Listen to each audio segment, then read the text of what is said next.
Good morning all of you दोस्तों। आप सभी का एमके शाह क्लास में स्वागत है। आज ये इंडियन इकोनॉमिक का दूसरा लेक्चर है, जिसमें हम लोग मुद्रा एवं बैंकिंग से संबंधित वन लाइनर एनसीईआरटी सार संग्रह का देखेंगे। तो एनसीईआरटी सार संग्रह का ये जो दूसरा लेक्चर है वो केवल सभी कंपटीशनों के लिए ही नहीं, जो लोग टीजीटी, पीजीटी या एलटी, जीआईसी, आरपीएससी, बीपीएससी या केबीएस की तैयारी कर रहे हैं उनके लिए भी बहुत ही इम्पोर्टेंट है। साथ ही साथ कॉमर्स टीजीटी और कॉमर्स पीजीटी सब्जेक्ट के लिए और इकोनॉमिक्स टीजीटी और पीजीटी के लिए भी बहुत ही इम्पोर्टेंट सब्जेक्ट, मतलब ये वीडियो आपके लिए इंडियन इकोनॉमी का दूसरा लेक्चर बहुत ही महत्वपूर्ण है। तो दोस्तों वीडियो में जो है एंड तक बने रहिएगा।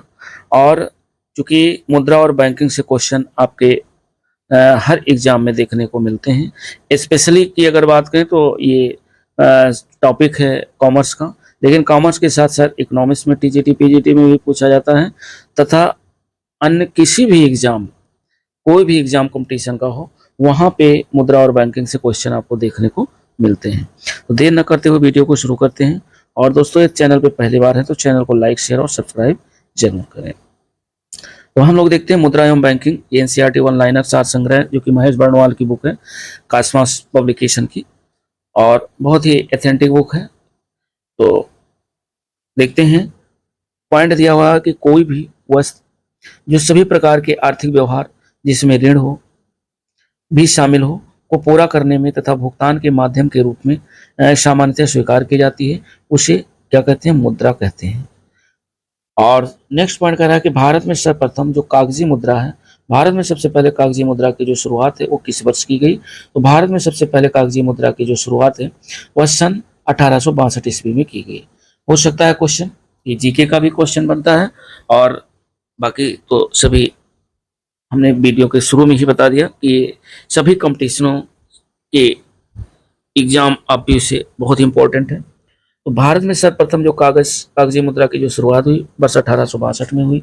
नेक्स्ट कह रहा है कि किस प्रकार की मुद्रा में बाह्य मूल यानी फेस वैल्यू के साथ साथ आंतरिक मूल यानी इंट्रिंसिक वैल्यू भी निहित होता है, तो वो होता है धातु मुद्रा में।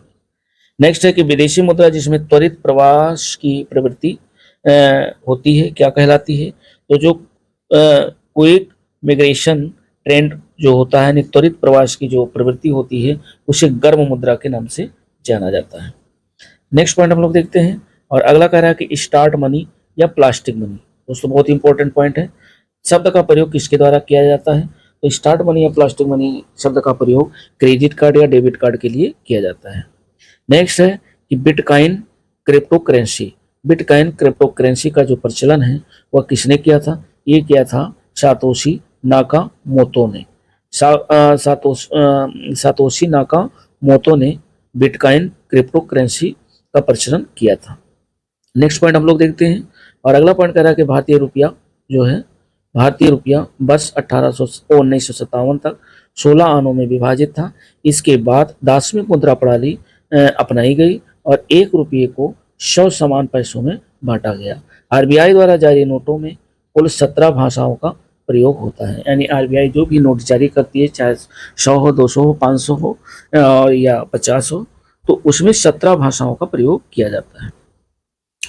और एक चीज़ और ध्यान रखिए, आरबीआई जो है 2 रुपये से लेकर के 500 रुपये तक नोट, चूँकि 2000 के चलन से बाहर हो गए, जितनी भी कागजी मुद्रा है उसको आरबीआई के द्वारा जारी किया जाता है, अर्थात रिजर्व बैंक ऑफ इंडिया के द्वारा। और जो 1 रुपये का जो नोट होता है या 1 रुपये का सिक्का होता है, तो भारत सरकार के वित्त मंत्रालय के सचिव के माध्यम से जारी किया जाता है। नेक्स्ट पॉइंट है, वह मुद्रा जिसका वास्तविक एवं अंकित मूल बराबर हो उसे क्या कहते हैं? तो जिसका वास्तविक मूल और अंकित मूल बराबर होता है उसे प्रमाणित मुद्रा के नाम से जाना जाता है। वेरी वेरी इंपॉर्टेंट, यानी उसे स्टैंडर्ड मनी कहते हैं। नेक्स्ट पॉइंट है कि विशेष आहरण अधिकार अर्थात स्पेशल ड्राइंग राइट्स, एसडीआर जिसे कहते हैं, का जो उदाहरण है वो कृत्रिम मुद्रा है। एसडीआर जो है एक कृत्रिम मुद्रा है, आर्टिफिशियल मनी का रूप है। और नेक्स्ट पॉइंट कह रहा है कि किस प्रकार की मुद्रा का दुर्लभ मुद्रा से तात्पर्य है, यानी कौन सी ऐसी मुद्रा है जिसको दुर्लभ मुद्रा के नाम से जाना जाता है? तो जिस मुद्रा की विश्व बाजार में आपूर्ति हो, यानी उसकी पूर्ति करना पूरी तरीके से संभव ना हो, अपेक्षाकृत मांग अधिक हो और पूर्ति जो सप्लाई है वो कम हो और उसका डिमांड ज़्यादा हो, तो ऐसी मुद्रा को दुर्लभ मुद्रा के नाम से जाना जाता है। नेक्स्ट पॉइंट कह रहा है कि पूर्ति, जो मुद्रा पूर्ति की जो माप है उसको हम लोग देख लेते हैं। तो जो मुद्रा पूर्ति की जो माप है उसमें M1 क्या होता है, ये क्वेश्चन यहाँ से बना हुआ है, नेट में भी क्वेश्चन ये पूछा गया है। इसमें कह रहा है कि लोगों के पास मुद्रा व सिक्के जो भी है, प्लस बैंक के पास नगद जो भी जमा है, प्लस रिजर्व बैंक के पास जो अन्य जमाएं हैं, इन सब का जो मिश्रण होता है वो M1 के नाम से जाना जाता है, जिसे संकीर्ण मुद्रा कहते हैं। दूसरा जो M2 है, M2 में क्या होता है कि M1 में जितनी चीज़ें शामिल हैं वो और प्लस डाकघर में जो जमाएं हैं वो, तो डाकघर में जमाओं को शामिल करके और M1 को जोड़ करके जो आएगा वह तरल मुद्रा आपकी M2 होगी। M3 में क्या होता है, M1 में जितनी चीज़ें शामिल है वो प्लस बैंकों के पास जो सावधि जमाएं अथवा समय जमाएं हैं उनको यदि मिला देते हैं तो M3 हो जाएगा।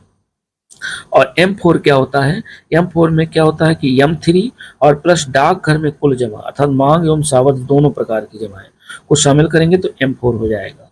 और तरलता की दृष्टि से अगर देखा जाए तो M1 जो मुद्रा है वो सबसे ज्यादा तरल होती है, उसके बाद M2, उसके बाद M3 और उसके बाद M4। नेक्स्ट हम लोग देखते हैं और अगला कह रहा है कि भारत में मुद्रा जो गुणक है वो किस रूप में परिभाषित किया जाता है। तो भारत में मुद्रा गुणक को आरक्षित मुद्रा के रूप में परिभाषित किया जाता है। नेक्स्ट है postal order, demand draft, cheque तथा पत्र किसके उदाहरण है। तो postal order, demand draft, cheque और पत्र जो है वो ऐच्छिक मुद्रा के विनिमय है, यानी विनिमय है, अर्थात जो उदाहरण है ये ऐच्छिक मुद्रा के हैं। नेक्स्ट पॉइंट कह रहा है कि मुद्रा प्रसार, यानी जब करेंसी एक्सपेंशन होता है तो मुद्रा प्रसार से क्या तात्पर्य है, वेरी वेरी इंपॉर्टेंट। जब अर्थव्यवस्था में ऊंची कीमतें हो जाती हैं, यानी अर्थव्यवस्था में ऊंची कीमतों का होना मुद्रा प्रसार कहलाता है। अर्थव्यवस्था में ऊंची कीमतों का होना मुद्रा प्रसार। नेक्स्ट है कि भारत में सिक्कों की ढलाई किन किन स्थानों पर होती है।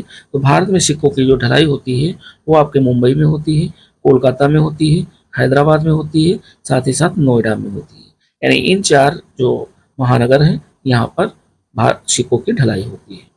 आगे हम लोग देखते हैं कि 1 रुपये का जो नोट होता है उस पर वित्त मंत्रालय, चूंकि 1 रुपये के नोट को वित्त मंत्रालय द्वारा जारी किया जाता है, जिस पर वित्त सचिव के हस्ताक्षर होते हैं, जबकि जो अन्य करेंसी नोट हैं वो RBI द्वारा जारी किए जाते हैं, जिन पर रिजर्व बैंक के गवर्नर के हस्ताक्षर होते हैं।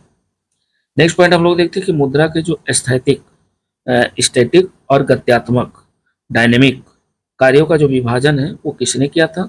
तो ये किया था पॉल एंजल महोदय के द्वारा। पॉल एंजल महोदय ने जो है मुद्रा को स्थैतिक और गत्यात्मक कार्यों में विभाजित किया था। नेक्स्ट पॉइंट है कि भारत में मुद्रा एवं शाख का नियंत्रण किसके द्वारा किया जाता है। तो मुद्रा का नियंत्रण और शाख का नियंत्रण ये दोस्तों भारतीय रिजर्व बैंक के द्वारा किया जाता है, वेरी वेरी इंपॉर्टेंट है और ये ध्यान रखिएगा। आगे हम लोग देखते हैं जो अगला पॉइंट है वो ये कह रहा है कि ऐसे संस्थान जो किसी देश के वित्तीय व्यवहार में भागीदार होते हैं वो क्या कहलाते हैं, वो बैंक कहलाते हैं। और बैंकों और इसी तरह के संस्थानों की जो व्यावसायिक गतिविधियां होती हैं वह बैंकिंग के नाम से जानी जाती हैं। तो बैंक और बैंकिंग। नेक्स्ट पॉइंट कह रहा है कि सर्वप्रथम आधुनिक बैंकिंग, जो आधुनिक बैंकिंग चल रही है, का विकास किस देश में हुआ। तो सबसे पहले आधुनिक बैंकिंग का जो विकास है वह नीदरलैंड में हुआ, और कब हुआ, 1609 ईस्वी में हुआ। यानी जो आधुनिक बैंकिंग का विकास है वह सबसे पहले नीदरलैंड में 1609 ईस्वी में हुआ था। नेक्स्ट पॉइंट हम लोग देखते हैं दोस्तों, पॉइंट बहुत इंपॉर्टेंट है। अगला पॉइंट है कि भारतीय रिजर्व बैंक RBI की स्थापना किस वर्ष की गई। वेरी वेरी इंपॉर्टेंट, कई बार क्वेश्चन पूछा गया है। तो RBI की स्थापना 1935 में की गई। नेक्स्ट है भारत में केंद्रीय बैंकों की स्थापना का प्रथम प्रयास किस आयोग ने किया था। तो भारत में केंद्रीय बैंक की स्थापना का जो पहला प्रयास है वह चैम्बरलिन आयोग ने जो है किया था, और वर्ष 1914 में। नेक्स्ट है कि इंपीरियल बैंक ऑफ इंडिया की स्थापना किस वर्ष की गई। तो इंपीरियल बैंक ऑफ इंडिया की स्थापना वर्ष 1921 में की गई। अगला पॉइंट हम लोग देखते हैं और अगला पॉइंट कह रहा है कि भारत में विदेशी विनिमय संचय का जो रख रखाव है वो किसके द्वारा किया जाता है। तो भारत में विदेशी विनिमय संचय का रखरखाव भारतीय रिजर्व बैंक ऑफ इंडिया के द्वारा किया जाता है। नेक्स्ट पॉइंट है कि भारतीय रिजर्व बैंक को कितने मूल तक के करेंसी नोट छापने का अधिकार है? तो 10,000 रुपये तक के मूल के जो करेंसी नोट हैं वो आरबीआई को अधिकार है छापने का। आगे हम लोग देखते हैं और अगला पॉइंट कह रहा है कि विश्व के किस बैंक को केंद्रीय बैंक की मां की संज्ञा दी गई है? तो ये बैंक है bank of England. Bank of England को केंद्रीय बैंक की मां की संज्ञा दी गई है। नेक्स्ट पॉइंट है कह रहा भारत में मुद्रा संबंधी नोटों का निर्गमन जो प्रणाली है वो किस पर आधारित है? तो भारत में मुद्रा संबंधी नोटों के निर्गमन प्रणाली का जो आधार है वह न्यूनतम आरक्षित प्रणाली पर आधारित है, न्यूनतम आरक्षित प्रणाली। नेक्स्ट अब देख लेते हैं, थोड़ा और समझते हैं कि न्यूनतम आरक्षित जो पद्धति है के अंतर्गत एक वित्तीय वर्ष में जो है नए नोट निर्गमन करने की प्रक्रिया में भारतीय रिजर्व बैंक 200 करोड़ का एक संरक्षित कोष रखेगी, जिसमें 115 करोड़ मूल्य का सोना होगा, गोल्ड, तथा 85 करोड़ की जो अंतर्राष्ट्रीय मुद्रा होगी। तो ये ध्यान रखिएगा। साथ ही साथ अगला है कि भारत में जो ट्रेजरी बिल है, ट्रेजरी बिल किसके द्वारा बेचे जाते हैं? Very very important. तो भारत में ट्रेजरी बिल भारतीय रिजर्व बैंक के द्वारा जो है बेचे जाते हैं। नेक्स्ट है भारत में सिक्के जारी करने तथा नियंत्रित करने का जो कार्य है वह कौन करता है? तो भारत में सिक्के जारी करने तथा नियंत्रित करने का कार्य रिजर्व बैंक ऑफ इंडिया के द्वारा किया जाता है। अगला पॉइंट हम लोग देखते हैं और अगला कह रहा है कि प्रथम क्षेत्रीय ग्रामीण बैंक की स्थापना किस वर्ष की गई थी? तो प्रथम क्षेत्रीय ग्रामीण बैंक की स्थापना वर्ष 1975 में की गई थी। नेक्स्ट है कि वाणिज्यिक पत्र जो कि कॉमर्शियल पेपर कहते हैं, कॉमर्शियल पेपर किसके लिए शाख का स्रोत है? तो ये है निगम अर्थात कारपोरेशन उद्योग का जो है ये शाख पत्र होता है, स्रोत है। नेक्स्ट है कि इंद्रधनुष जो योजना है का जो संबंध है वो किससे है? कई बार ये क्वेश्चन पूछा गया है। तो इंद्रधनुष योजना का जो संबंध है वो बैंकों की वित्तीय सुधार से। नेक्स्ट है कि वर्ष 2011 में सूक्ष्म वित्त संस्थाएं किस समिति की अनुशंसा पर आधारित स्थापित की गई थी? तो वर्ष 2011 में जो सूक्ष्म वित्त संस्थाएं थी यानी माइक्रो फाइनेंस इंस्टीट्यूट, ये समिति बनाई गई थी YH मालेगांव समिति। YH मालेगांव समिति की अनुशंसा पर जो है सूक्ष्म वित्त संस्थाएं शुरू की गई थी 2011 में। नेक्स्ट है कि भारतीय रिजर्व बैंक के लेखा वर्ष यानी अकाउंटिंग ईयर की जो अवधि है वो क्या है? तो भारतीय रिजर्व बैंक के लेखा वर्ष की जो अवधि है वह 1 जुलाई से 30 जून है, यानी जो रिजर्व बैंक का जो कैलेंडर शुरू होता है वो 1 जुलाई से शुरू होता है और 30 जून को क्लोज होता है। नेक्स्ट है आरबीआई ने अपने लेखांकन वर्ष को जुलाई जून से परिवर्तित कर दिया है, अब अप्रैल मार्च करने का निर्णय किया गया।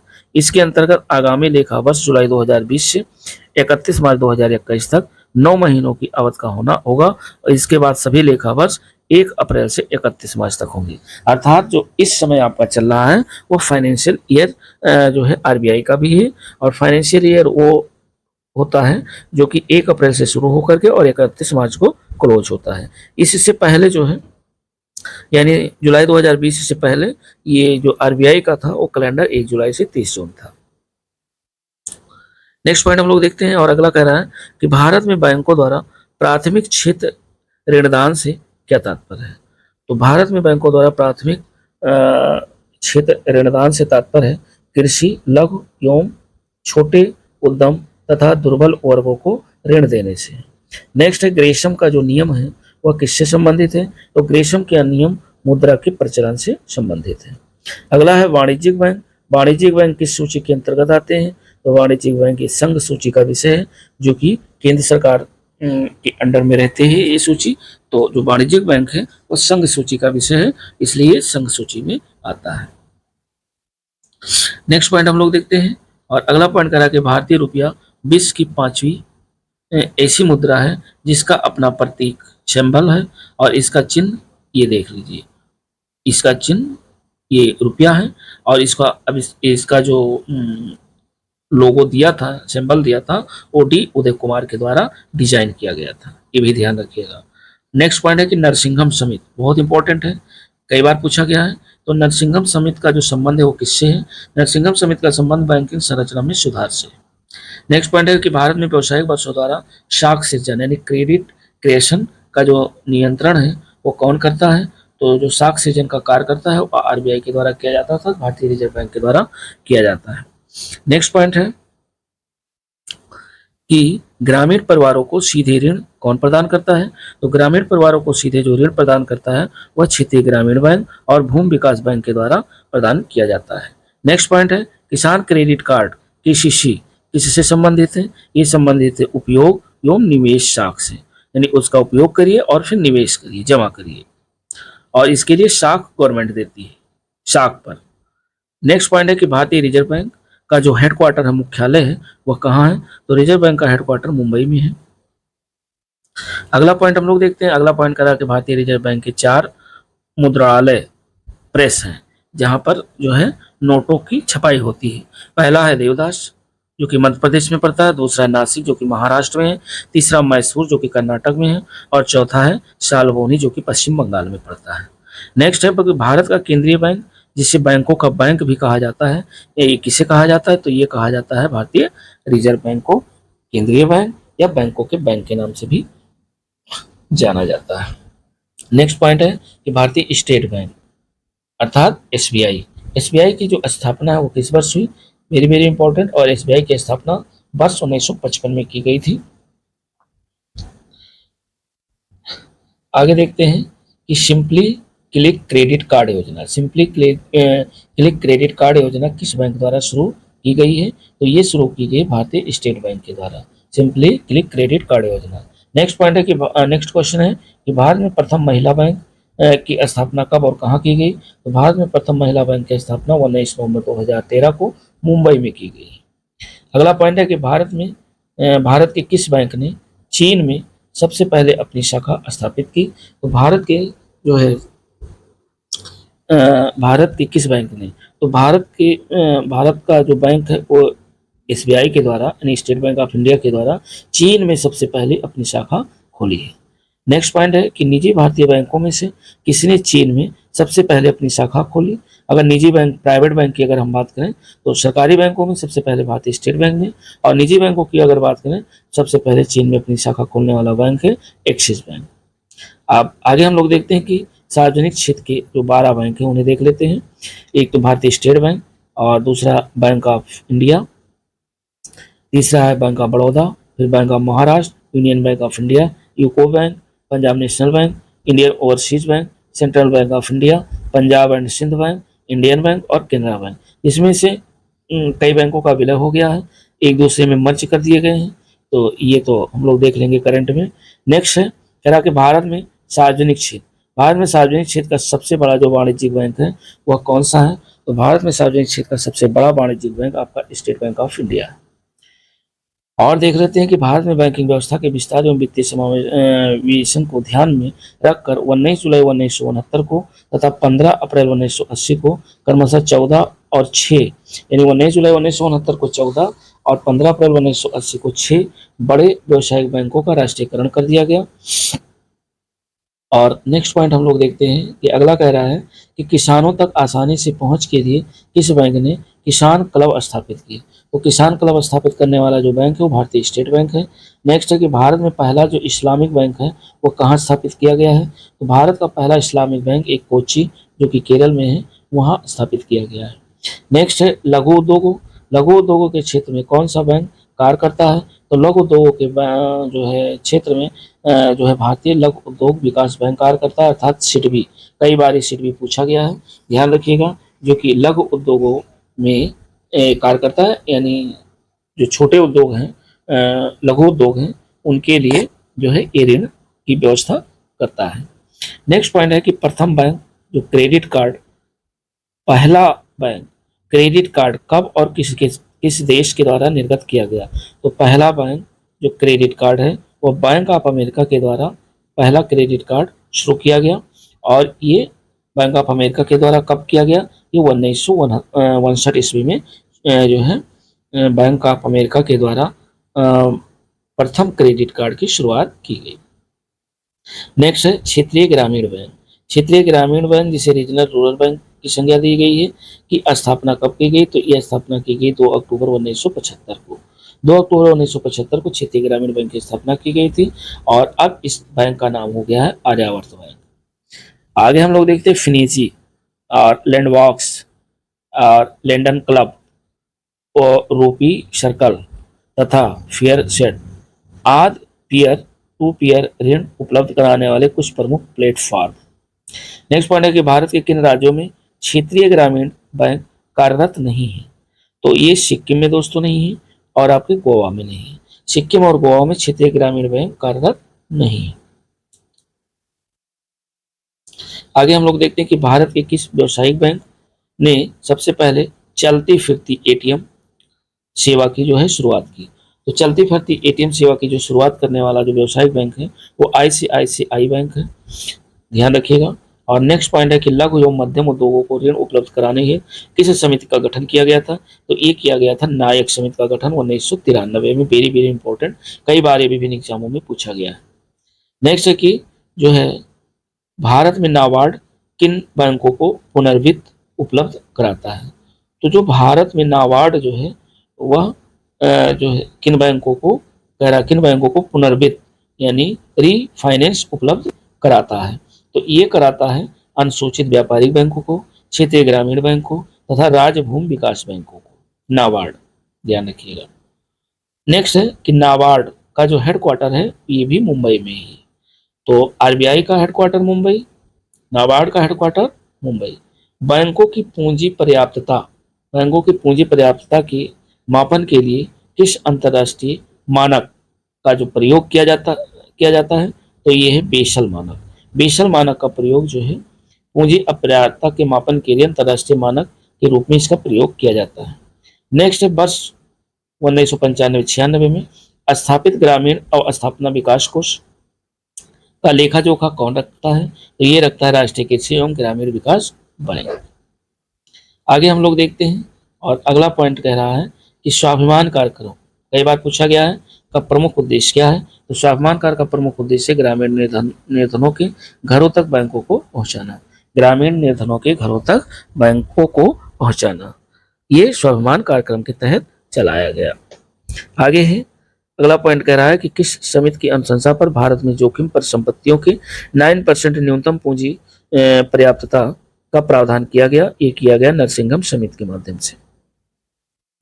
और नेक्स्ट आगे हम लोग देखते हैं कि सहकारी साख समितियों का जो ढांचा है वो कैसा है, तो सहकारी साख समितियों का जो ढांचा है वो त्रिस्तरीय है। नेक्स्ट पॉइंट कि गैर निष्पादक परिसंपत्तियों से संबंधित विवादों के निस्तारण के उद्देश्य से वर्ष 1993 में किस न्यायिक सेवा की स्थापना की गई, तो ये की गई ऋण वसूली प्राधिकरण की। ऋण वसूली प्राधिकरण ये एक गैर निष्पादक परिसंपत्ति से संबंधित विवादों के निस्तारण के उद्देश्य से 1993 में ये न्यायिक संस्था की स्थापना की गई, ऋण वसूली प्राधिकरण। आगे हम लोग देखते हैं कि कर्ज को लौटाने में समर्थ होने के बावजूद जानबूझकर कर्ज न लौटाने वाले ऋणी को किस नाम से जाना जाता है, तो उन्हें इरादतन चूककर्ता के नाम से जानते हैं।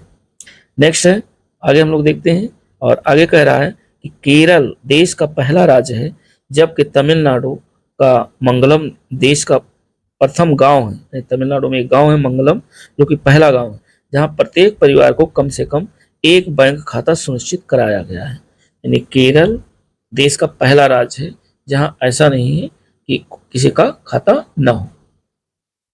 और तमिलनाडु का जो मंगलम गांव है पहला गांव है। आगे देखिए अगला कह रहा है कि भारतीय रिजर्व बैंक किन परिसंपत्तियों के बदले में मुद्रा निर्गमन करता है, तो ये स्वर्ण के बदले या विदेशी प्रतिभूतियों के बदले मुद्रा का निर्गमन करता है तथा भारत सरकार की प्रतिभूतियों के बदले में भी। नेक्स्ट है कि वर्ष 1920 में प्रथम भूमि विकास बैंक 1920 में पहला भूमि विकास बैंक की स्थापना कहाँ की गई, तो ये की गई थी झांग जो कि आपके पंजाब में पड़ता है। यहाँ पर सबसे पहला भूमि विकास बैंक की स्थापना 1920 में की गई थी। नेक्स्ट है कि बैंकों की जमा राशियां बढ़ने पर मुद्रा आपूर्ति पर क्या प्रभाव पड़ता है, तो बैंकों की जमा राशियां बढ़ने पर मुद्रा आपूर्ति पर जो प्रभाव है वो मुद्रा आपूर्ति बढ़ती है, अर्थात क्या हो जाएगी, बढ़ जाएगी। नेक्स्ट है कि भारतीय स्टेट बैंक की स्थापना किस समिति की संस्तुति पर की गई थी? तो भारतीय स्टेट बैंक की स्थापना A.D. गोरावाला समिति की जो है संस्तुति पर भारतीय स्टेट बैंक की स्थापना की गई और ये समिति बनी थी 1952 में। नेक्स्ट है केंद्रीय बैंक। केंद्रीय बैंक का जो सर्वाधिक महत्वपूर्ण कार्य है वह है देश में मुद्रा का निर्गमन करना, ये सबसे महत्वपूर्ण कार्य है। और दूसरा है पत्र मुद्रा का निर्गमन और दूसरा है शाख नियंत्रण। नेक्स्ट है असंगठित क्षेत्र की आश्रितता को कम करने के लिए नाबार्ड द्वारा कौन सा कार्यक्रम चलाया गया? ये चलाया गया स्वयं सहायता समूह, जो कि अब भी चल रहे हैं और ये नाबार्ड बैंक के माध्यम से ही चलाया गया। नेक्स्ट है गुजरात में सेल्फ एम्प्लॉयड वुमेन एसोसिएशन और केरल में कुदुम्बश्री जैसे स्वयं सहायता समूह सूक्ष्म वित्त पोषण तथा उद्यम प्रशिक्षण हेतु स्थापित किए गए हैं। आगे हम लोग देखते हैं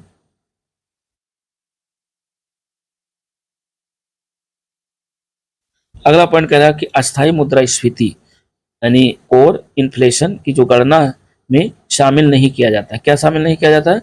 खाद्य पदार्थ तथा ईंधन घटकों, खाद्य पदार्थ और ईंधन घटकों को शामिल नहीं किया जाता है। नेक्स्ट पॉइंट है कि मौद्रिक नीतियों की समीक्षा कितने अंतराल पर की जाती है? तो जो मॉनेटरी पॉलिसी बनती है या मौद्रिक नीति बनती है यह प्रत्येक 2 माह के उपरांत इसकी समीक्षा की जाती है। नेक्स्ट है नगद आरक्षित अनुपात यानी कैश रिजर्व रेशियो और खुला बाजार कार्रवाई ओपन मार्केट ऑपरेशंस जो साधन है वो क्या है? ये मौद्रिक नीति के साधन है। मॉनेटरी पॉलिसी जो कि आरबीआई के द्वारा बनाई जाती है और ये उसी के साधन है। नेक्स्ट पॉइंट है कि जो मौद्रिक नीति है का निर्माण भारत में किसके द्वारा किया जाता है? ये RBI reserve bank of India के द्वारा मौद्रिक नीति बनाई जाती है, मॉनेटरी पॉलिसी बनाई जाती है। नेक्स्ट है रेपो रेट, कई बार पूछा गया, मौद्रिक नीति भी पूछा गया है। ऐसा कोई भी पॉइंट या क्वेश्चन नहीं है जो न पूछा गया हो, किसी न किसी एग्जाम में जरूर पूछा गया। तो रेपो दर रेट क्या होता है? रेपो रेट का नियमन कौन करता है? ये भी आरबीआई के माध्यम से ही रेपो रेट का नियमन किया जाता है।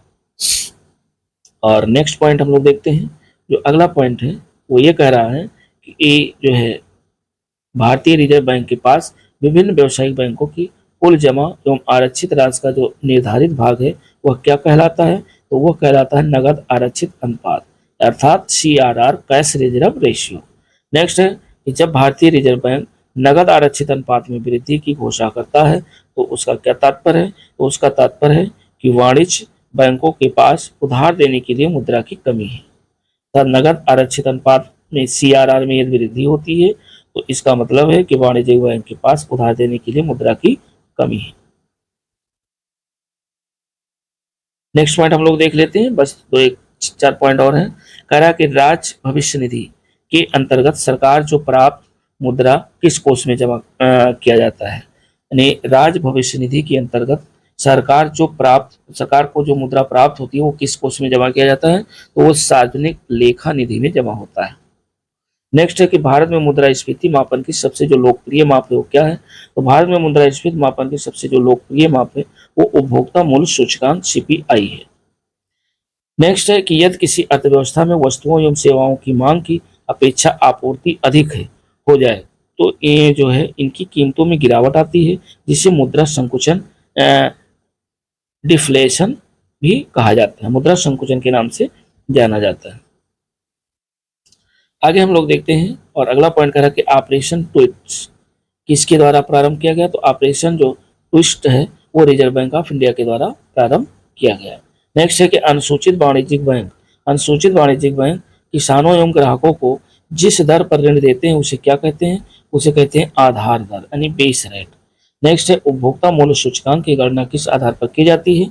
उपभोक्ता मूल्य सूचकांक की जो गणना है वो वस्तुओं एवं सेवाओं दोनों की कीमतों के आधार पर की जाती है।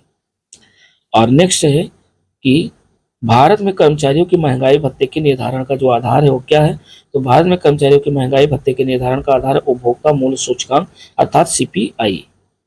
उपभोक्ता मूल्य सूचकांक किसके द्वारा संकलित किया जाता है? तो उपभोक्ता मूल्य सूचकांक केंद्रीय सांख्यिकी संगठन CSO के द्वारा किया जाता है, सेंट्रल स्टैटिस्टिक्स ऑर्गेनाइजेशन। नेक्स्ट है कि किस समिति की अनुशंसा पर थोक मूल्य सूचकांक यानी होलसेल प्राइस इंडेक्स WPI का आधार वर्ष 2004-05 से बदलकर 2011-12 किया गया? ये किया गया था सौमित्र चौधरी समिति बनाई गई थी, उसी के तहत किया गया था। और नेक्स्ट पॉइंट हम लोग देखते हैं अगला पॉइंट है कि जब वस्तुओं की थोक कीमत सूचकांक श्रेणी को संशोधित करने हेतु कर्मचारी समूह का अध्यक्ष किसे बनाया गया था? ये बनाया गया था अभिजीत सिंह। नेक्स्ट है विदेशी वाणिज्यिक जो उधारी है, उधारी को कौन नियमित करता है? तो विदेशी वाणिज्यिक जो उधारी होती है उसको रिजर्व बैंक ऑफ इंडिया के द्वारा विनियमित किया जाता है। नेक्स्ट है भारतीय रिजर्व बैंक द्वारा बैंक दर कम करने का जो परिणाम है वो क्या होता है? तो बैंक दर यदि कम करते हैं, यदि बैंक रेट यदि कम होता है तो बाजार की तरलता बढ़ जाती है। और आगे हम लोग अगला पॉइंट देखते हैं। कह रहा है कि भारतीय रिजर्व बैंक ने आधार दर यानी बेस रेट आधारित ऋण प्रणाली को समाप्त कर दिया वर्ष 2016 में और सीमांत निधि लागत पर आधारित ऋण दर को लागू किया। तो आधार दर को खत्म करके सीमांत निधि लागत पर आधारित ऋण जो है शुरू किया आरबीआई के द्वारा। नेक्स्ट है कि भारतीय रिजर्व बैंक के पास विभिन्न व्यावसायिक बैंकों की कुल जमा एवं आरक्षित राशि का निर्धारित भाग कहलाता है। क्या कहलाता है? तो ये कहलाता है नगद आरक्षित अनुपात अर्थात कैश रिजर्व रेशियो। आगे हम लोग देखते हैं और अगला पॉइंट ये कह रहा है कि वह दर जिस पर बैंक रिजर्व बैंक को उधार देते हैं, तो यदि बैंक रिजर्व बैंक को उधार देते हैं उसे रिवर्स रेपो रेट के नाम से जाना जाता है। और नेक्स्ट है कि बैंकों को अपने रोकड़ शेष और कुल परिसंपत्तियों के मध्य एक निश्चित अनुपात रखना पड़ता है, तो उसे क्या कहते हैं? तो जो निश्चित अनुपात रखा जाता है उसे सांविधिक तरलता अनुपात कहते हैं। नेक्स्ट है कि वित्त क्षेत्र सुधार पर नरसिंघम समिति ने क्या सुझाव दिया? तो वित्त क्षेत्र सुधार पर नरसिंघम समिति जो बनाई गई थी उसने सुझाव दिया कि सांविधिक तरलता अनुपात SLR तथा नगद आरक्षित अनुपात CRR कम करने का, कि SLR और CRR दोनों को कम किया जाए। नेक्स्ट है कि भारतीय रिजर्व बैंक द्वारा CRR में वृद्धि से क्या प्रभाव पड़ता है? यानी यदि reserve bank of India CRR cash reserve ratio में वृद्धि कर देता है, बढ़ा देता है, तो मौद्रिक तरलता में कमी आ जाती है। मौद्रिक तरलता में कमी आ जाती है। नेक्स्ट है कि मौद्रिक नीति समिति का अध्यक्ष कौन होता है? तो मौद्रिक नीति समिति का जो अध्यक्ष होता है वो रिजर्व बैंक का गवर्नर होता है। और मौद्रिक नीति समिति MPC के 6 सदस्यों में से जो 3 सदस्य हैं वो RBI के प्रतिनिधि होते हैं। यानी मौद्रिक नीति समिति में 6 सदस्य होते हैं जिसमें 3 RBI के प्रतिनिधि होते हैं तथा 3 सदस्यों की जो नियुक्ति है वह केंद्र सरकार के द्वारा की जाती है। बस ये आखिरी लास्ट पॉइंट है। इसमें कह रहा है कि वह ऋण जिसके ब्याज की दर परिवर्तनशील हो यानी वेरिएबल हो, घटती बढ़ती हो, उन्हें क्या कहते हैं? तो उन्हें फ्लोटिंग दर ऋण के नाम से जाना जाता है। तो दोस्तों वीडियो कैसी लगी? वीडियो अच्छी लगी तो लाइक शेयर और सब्सक्राइब जरूर करें। और ये NCERT सार संग्रह का दूसरा लेक्चर है जो कि इंडियन इकोनॉमिक पर आधारित है, मुद्रा एवं बैंकिंग। अब GS का तो पार्ट है ही, साथ साथ TGT PGT आपके कॉमर्स और इकोनॉमिक्स के लिए बहुत ही महत्वपूर्ण है। तो मिलते हैं नेक्स्ट वीडियो के साथ, तब तक के लिए नमस्कार, जय हिंद।